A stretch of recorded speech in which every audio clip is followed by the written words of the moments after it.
Welcome to Electric Football. It's championship week. If you didn't know it, that is Stu Pace and Pace. Yeah, he's a double pace. And I am Steve Brown, and we're excited to talk about the upcoming games. Real quick, though, I'd just like to say Cowboys lost. Ha, ha, ha. Take that, Jimmy Johnson. Hate you and Nick Saban. All right, Stu, Packers-Falcons, what do you think? All right, well, it's hard to go against Aaron Rodgers here, in my opinion. On defense, Atlanta lost their defensive end, Adrian Claiborne, whatever it is. While not spectacular, he's a solid player, and that's going to be tough to replace here. Both teams are better than they were when they met in, I think it was October, where Atlanta beat Green Bay by 1. But there were a lot of guys missing for Green Bay, and Atlanta was missing somebody. I can't remember who. Tevin Coleman. Anyway, Atlanta's run game has just been great lately. And Shanahan has to be one of the best in the league this year calling the plays. Not only that, but finding the mismatches. And if he can do it here, it's going to be tough for Green Bay. Overall, Atlanta has the better passing game statistically, but you can't dismiss the brilliance of Rodgers of late. I mean, that last pass to Cook, I don't know that anyone else could have thrown it better. And Cook's ability to keep 2 feet in, just incredible. It was a stunner. The Packer offensive line has basically been affording Rodgers about an hour and a half per play to get the ball off here. And I'm not sure Atlanta can sack him. If not for Beasley, who had 15 sacks this year, Atlanta would have had 15 sacks this year. So he doubled their sack total, and Claiborne was next with 4.5. So that shows you how big Beasley is for this team. Clemson, man.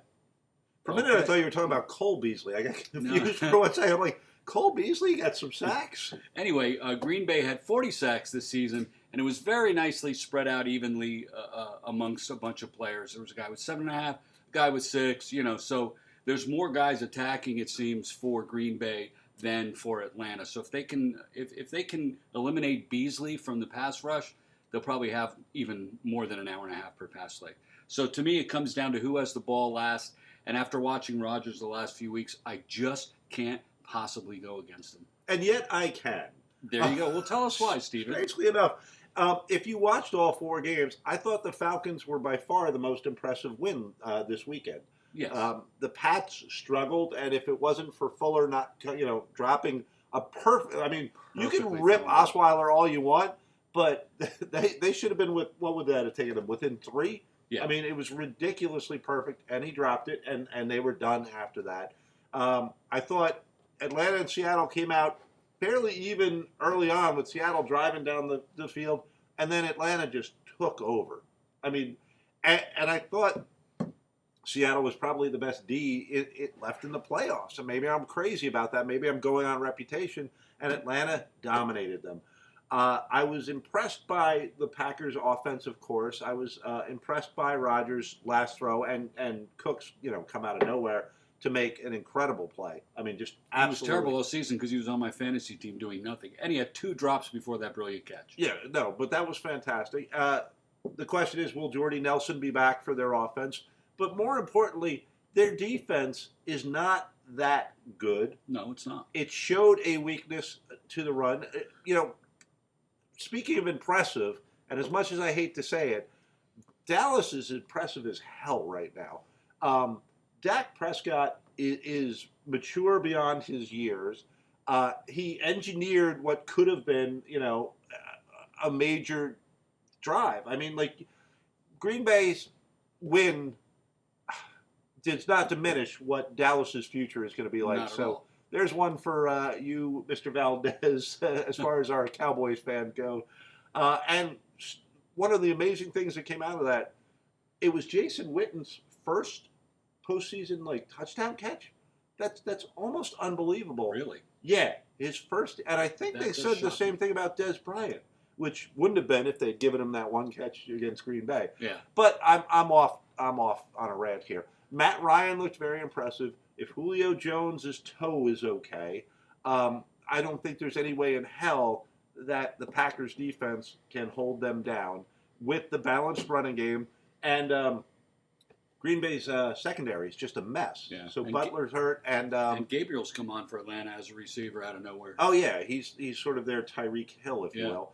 And what's his name? Gunter was getting just destroyed.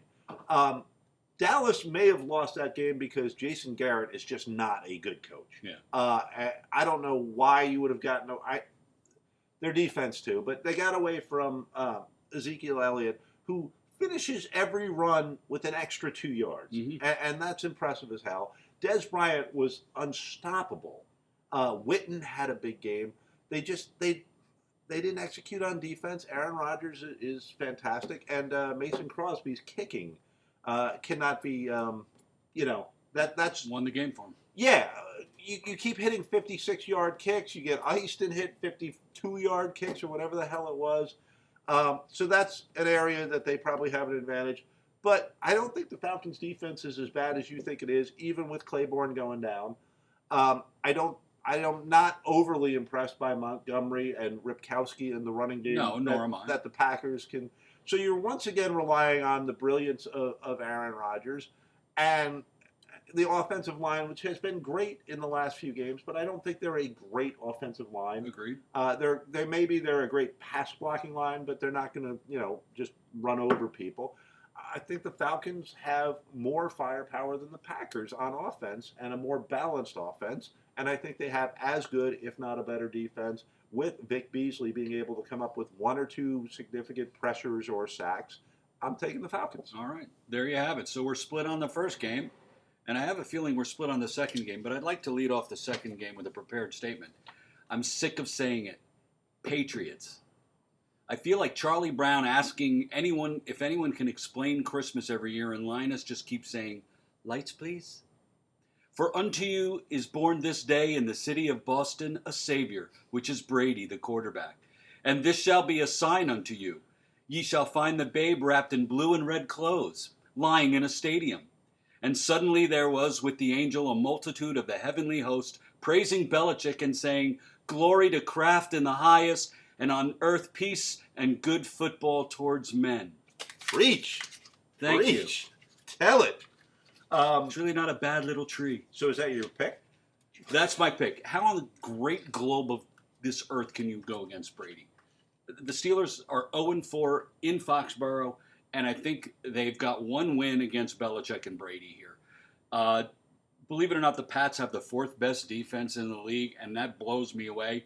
Name one guy on defense, you're hard-pressed to. He's a Ninkovich. Okay. Malcolm Butler. You get a little sus there. Yeah, the average guys can't name, and I'm an average guy. Meanwhile, the Steelers have a fantastic offense that Kansas City held to 5 field goals. You can't do that against the Patriots. If they hold them to 5 field goals, it's going to be 48-18. And if you have 8 and 8 in your pool, you're happy. If not, you're. Or if you're a Patriots fan, you're happy. Exactly. So I just think it's a lot to overcome for the Steelers. And to me, that is the true meaning of the Super Bowl, Charlie Brown. Well, Stewart has given the NFL a late Christmas present because if they get Packers-Patriots, they're going to be thrilled. If they get what I'm predicting, Falcons-Steelers, not quite as much. But I am taking the Steelers.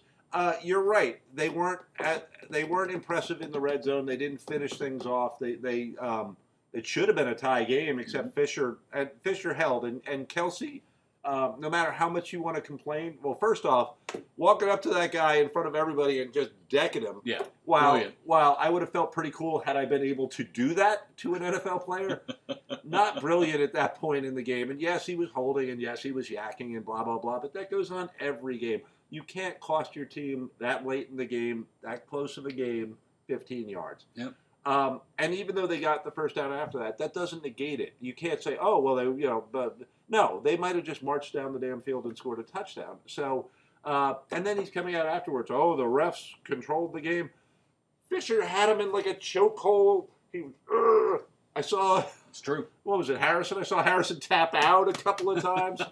I had to go back and look at it to see what he was complaining about, and there was nothing. And Harrison is one of the reasons I'm taking the Steelers. I think the Steelers have a big play, aggressive defense. I think Brady made a couple of mistakes against, a very good Texans defense, don't get me wrong. But I think the Patriots were the least impressive. And by the way, I need your help here in the comments section. Bill Belichick, when he's got the hoodie all the way up, is he like nauseous Smurf, or is he just like a grumpy Oompa Loompa, or does he remind you of one of those California raisins? If you're old enough, you remember that. I heard it through the grapevine. California raisins commercial, because he looks like something, and I can't come up with just what. The dark Sith. Yeah, the blue Sith. I don't know, but I was cracking up when he had the hoodie all tight down on his face. And, I actually didn't watch the game. what? Saturday night, I thought it'd be a blowout. I didn't watch it. Saturday night's all right for fighting in Stu's book. Anyway, I thought it was going to be a blowout too, but I watched it, and the Patriots did not look impressive, and they're smart enough and experienced enough that every one of them in the interviews is like, we didn't execute, we're not happy with. You just won a freaking playoff game, and it's just like, we didn't execute, we can do better, we expect more out of ourselves, and it might be why they're the best. I didn't realize fourth best defense. That was an impressive little stat out of you. I couldn't believe it either when I looked at it. It wouldn't have been my guess, but you're looking at the playoffs, and what happens in this round, the championship round, is the real, true elite players come out and they dominate. Antonio Brown, Le'Veon Bell, Ben Roethlisberger. Is there a slight step down from Brady to Roethlisberger? Yeah, but it's slight. Brown and Bell are incredible, and they've had two incredible games. I expect them to do the same thing against the Patriots. And I know I'm underestimating Belichick, and I know I'm underestimating Brady, but I look at the Patriots and I go, Deion Lewis is not going to do that again. Mm-hmm. What's his name? Amendola and Gronk are out. What am I scared of? I'm scared of Julian Edelman. I'm scared of, Chris Hogan. They just keep winning. I know, they do. And I know I'll be wrong on this. And you don't think Belichick is studying the tape of that game? I think Tomlin's a damn fine coach, too. I think there is a step down from Belichick to Tomlin, just like I think there's a step down from Brady to Roethlisberger, but I don't think it's that big of a step down. And I have been more impressed by what the Steelers have done, both on offense and on defense, that I think they can actually win this game. I historically underestimate the Patriots, and I'm going to do it one more time. So I'm going Falcons Steelers. Stu is going. I'm going Packers Patriots. How can you can never underestimate the Patriots because they've been there 100 times. What is there left to underestimate? Hey, I'm probably wrong, but I'm making my picks based on what I saw and what I've seen all season and what I believe.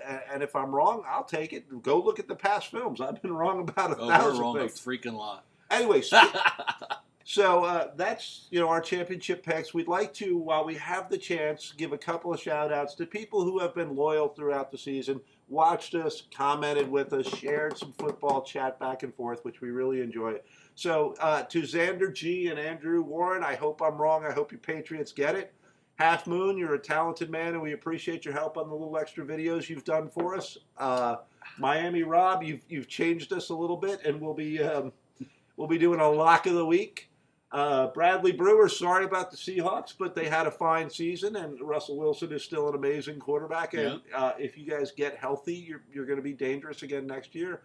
Raul Valdez, you Cowboys lost.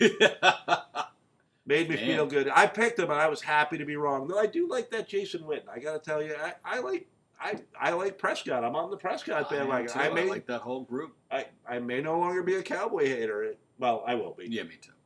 Football Guru, and there's one more shout out that I'd like to get in there. So Stu, Jenny from the gap, Jenny. So there you go. That's Jenny. it. So you can stop now. Jenny from the gap. Here's from Electric Football. Have a great weekend, Thank folks. you for being with us this season. See you next week.